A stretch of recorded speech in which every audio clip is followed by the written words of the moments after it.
what is a research problem and what is a research gap?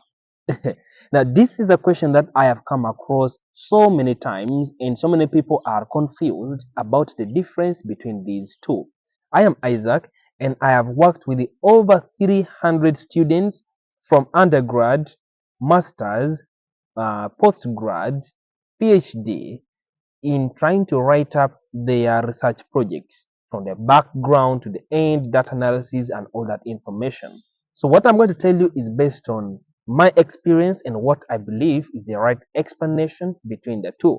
A research problem, in my opinion, from the word problem, first of all, it is usually tied to what is it if you don't do that work, what will happen, what is affecting people, what is its current situation right now, how big is it a big challenge. So let me give you an example. If let's say my topic is in hand washing, so the problem around hand washing research may be something like stomach pain, diarrhea, most of these diseases that do come from failing to wash hands well. So I would say the research problem in that case is maybe high cases of diseases that do arise from poor hygiene. So if you have a number, let's say it was reported last year that 20% of the children had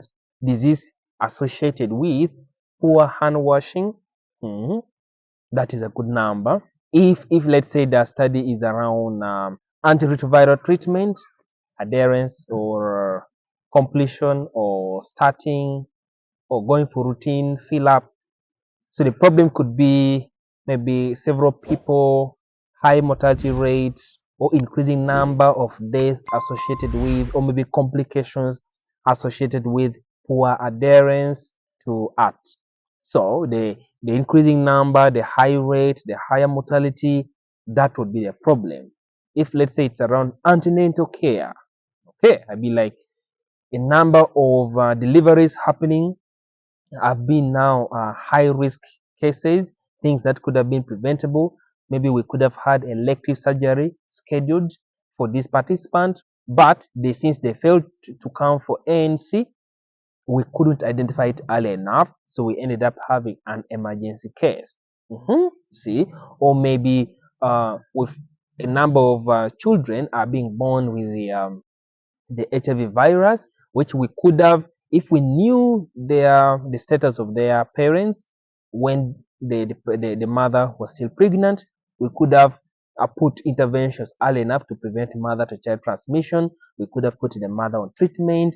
So that high number of HIV positivity amongst the newborn children will become the problem. So that would be the problem, the research problem you want to do and investigate.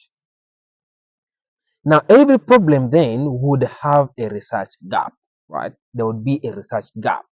Okay, so you'll be like, even though we have high number of this disease associated with poor hand washing, little has been done or no empirical information or no research has been conducted to find out the reasons why these people are not washing their hands. The factors influencing poor hand washing practices amongst these individuals. You see that? Okay. Or you could say little has been done on determining the barriers or the challenges or the facilitators for these mothers to attend ANC, antenatal care. So if no research has been done, then we cannot know how can we help them, how can we intervene, what solutions can we come up with. You cannot come up with that if you do not have that empirical evidence. You see, no, those are now the research gaps we are dealing with. Okay, another gap, for example, me as when I use secondary data in my master's project. So for example, I was designing a machine learning model. I was incorporating so many domains of data sets. I had genetic data, things like polymorphism, SNPs, and all that information. I had biological information like the CD4 count, someone's viral load, how long have they been on antiretroviral treatment, do they have adaptive information. Then I had the psychosocial variables, things like that, social demographic information, are they in any support group, all that kind of information.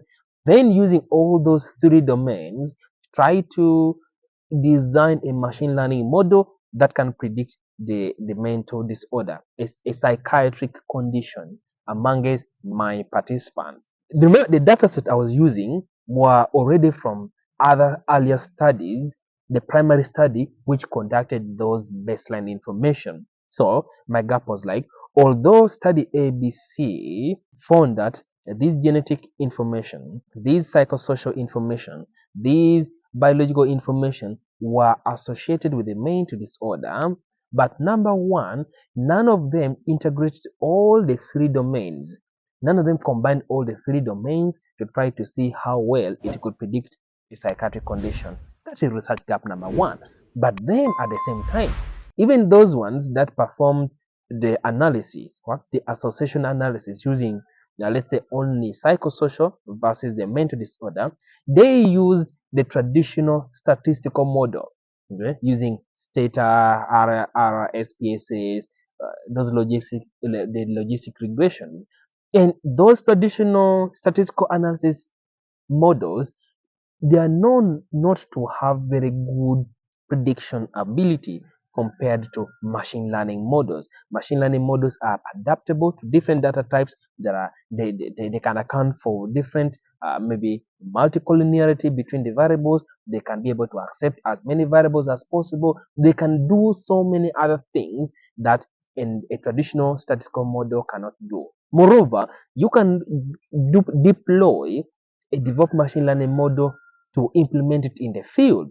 So you can come up with the user interface where people can punch in their information and then they look at their risk factors or their risk level for a given condition. But traditional models cannot do that. So I was like, I want to do a machine learning model and then see its performance and see whether it can do a better prediction of the psychiatric disorders better than what the statistical models would do. Those are the research gaps available there. So that is how a research problem is different from a research gap. So in simple terms, usually in a day-to-day setting, most research will have both the problem and then the research gap. Let's say there are high cases of theft and robbery. This number of people were stolen, so we lost this amount of money due to those theft and robbery, right? But that is a problem. Then the gap. But there is no research which has been done to find out what could be influencing these people to conduct the robbery, or who is facilitating them, or why it has been impossible to stop them. Where you'd have to interview the police people or the civilians on their opinion. So usually, there is a problem. Then there is what? A research gap. But you can also have a research that only have a research gap without a research problem as per se. Partially, I would say my research have more of a research gap, not a problem as per se, because already the primary studies conducted the prevalence of all the psychiatric conditions. They conducted how the demographic info could were associated with these conditions, how genetic information was associated with using traditional models. So they already had that baseline information. I could say there were these high cases of these psychiatric conditions based on what they reported. It could be a point. Then but they didn't assess the predictors or the determinants. But they assessed it. The issue that they assessed using traditional model. So they already did prevalence, the incident rate, and the rest. They also assessed associated factors or the predictors. The only thing is that they use a traditional model. They almost solve most of the problems. So what gap is remaining? So the gap is the method they use. So they use a traditional method. Me, I want to use a modern method, machine learning model. Okay, that is my research gap now. So in that case, I'm more into the research gap scenario, not really under a problem scenario.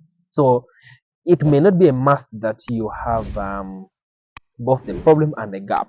You take for example, a systematic review. So when you're doing a systematic review, You are just trying to collect what is the existing information around a given subject.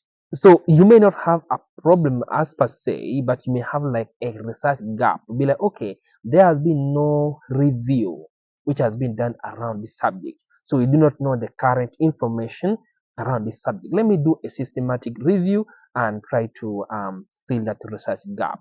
So you see, so that is how the gap and then the problem may differ as per my opinion. But let me know within the comment section, what do you think is the difference between these two? And are you developing your research project? Let me know how is it going. Just put within the comment section.